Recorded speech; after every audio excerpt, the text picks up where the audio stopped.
backgrounds for the independent variety improvement program in the Korean Peninsula.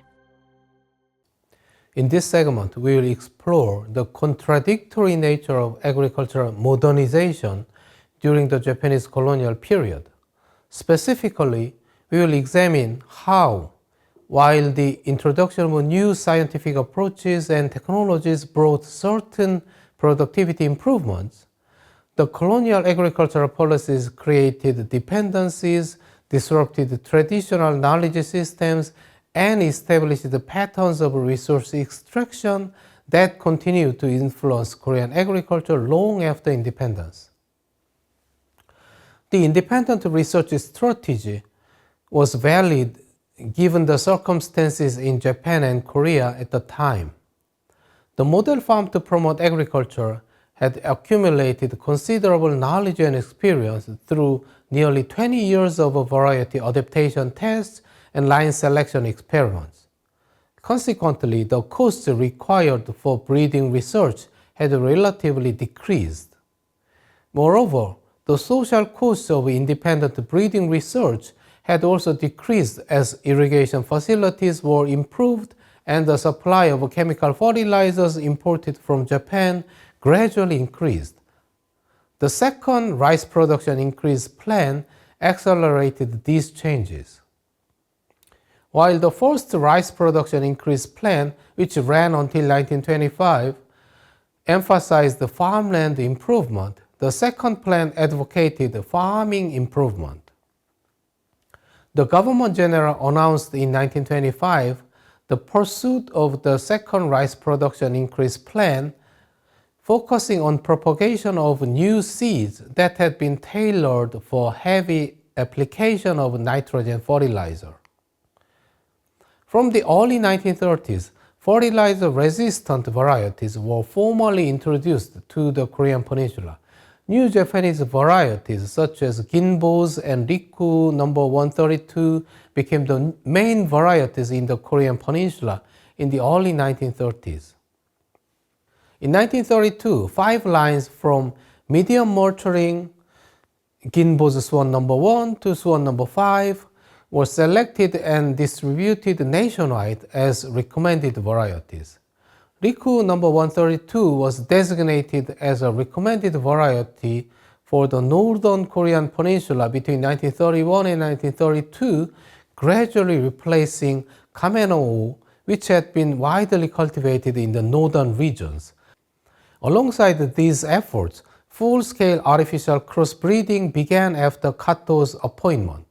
In the 3 years from 1927 to 1929, the Suwon headquarters crossbred more than 380 combinations, with 16 of these designated as superior varieties.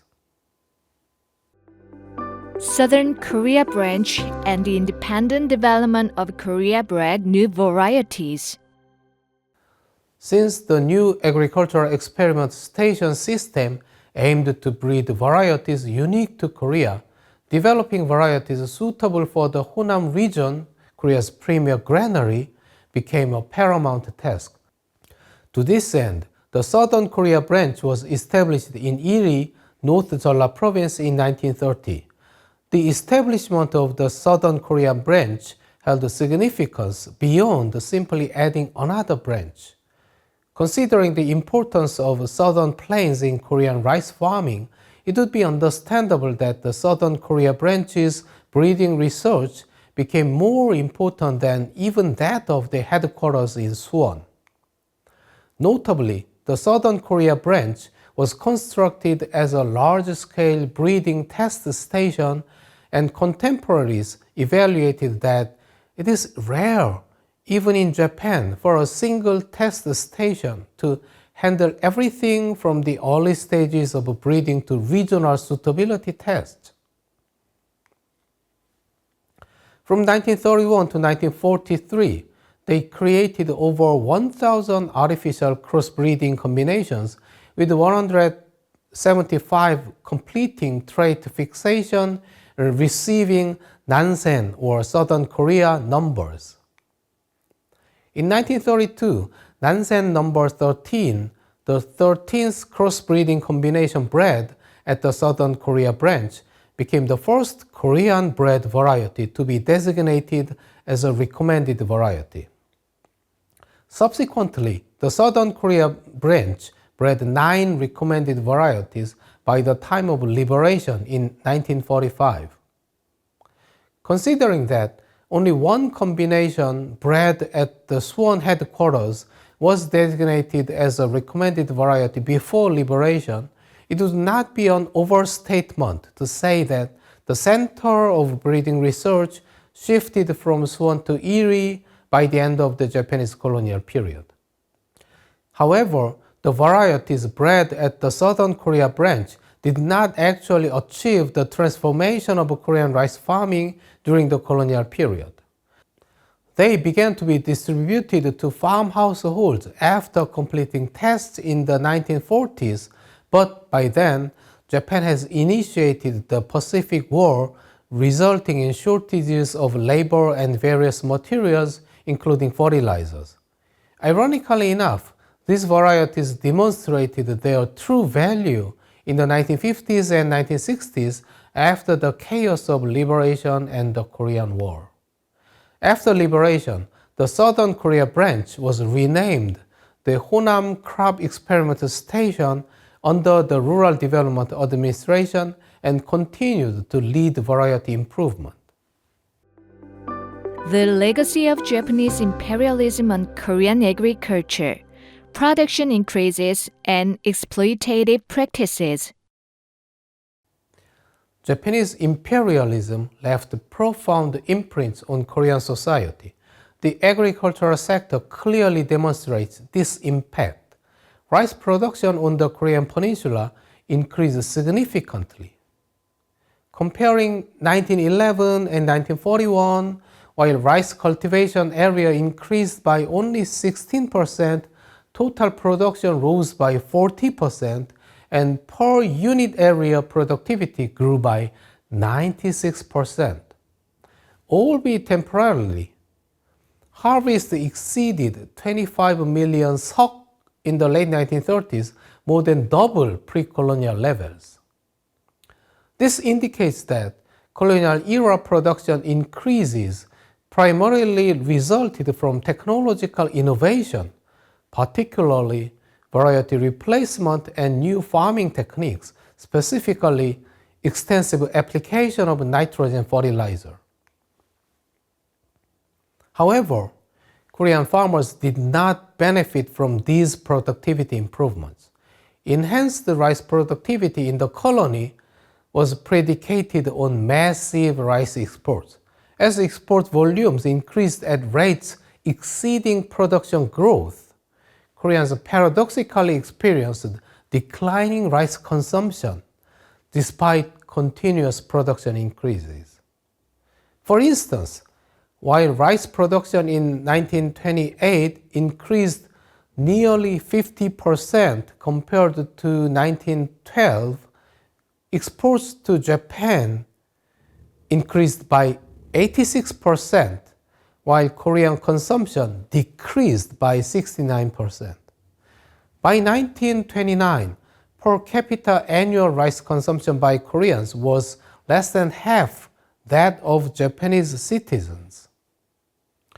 Since the Japanese invasion to Manchuria in 1932, rice exports accelerated dramatically, with approximately half of all rice production exported to Japan by the mid-1930s.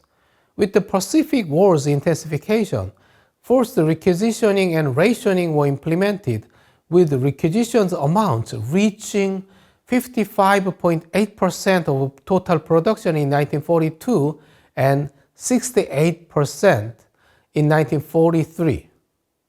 This experience of hunger, extending from late Japanese occupation through the Korean War, deeply imprinted a yearning for rice among the Korean populace.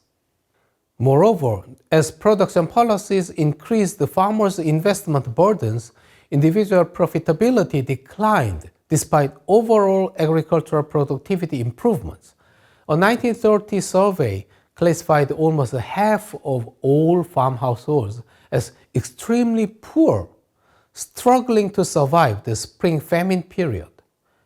Despite improved agricultural productivity and increased rice exports, benefits were monopolized by landlords and rice exporters.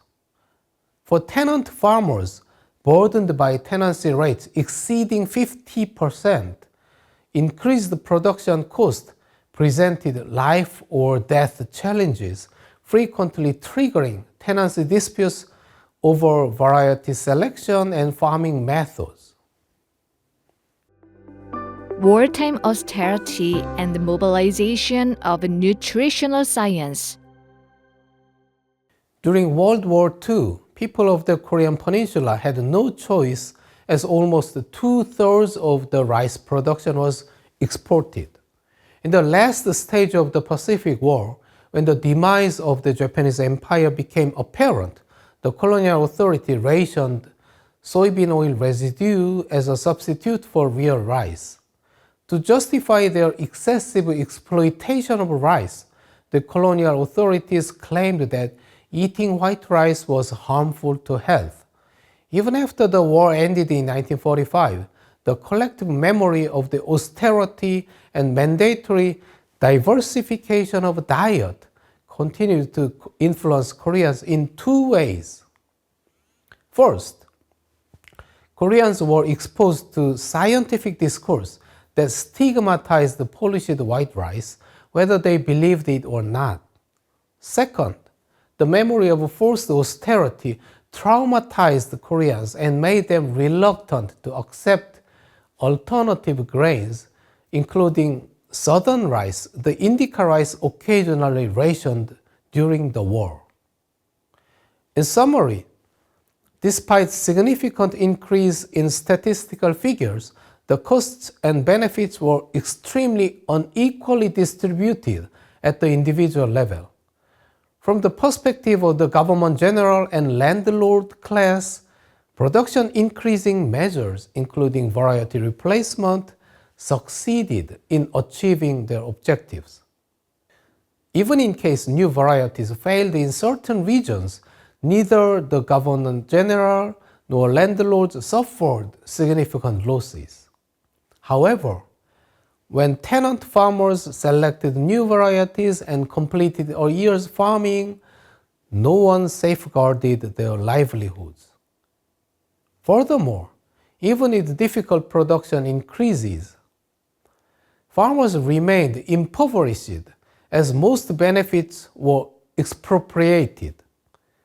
Acceptance of Japanese introduced varieties was not for greater profit, but resulted from coercion by officials and landlords.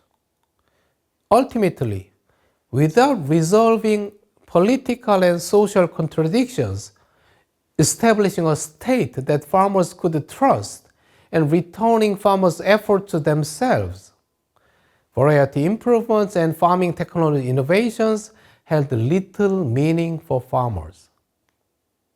For farmers to actively embrace new varieties and technologies and engage in production increases, the dual constraints of colonial rule and the tenant farming system needed to be eliminated first.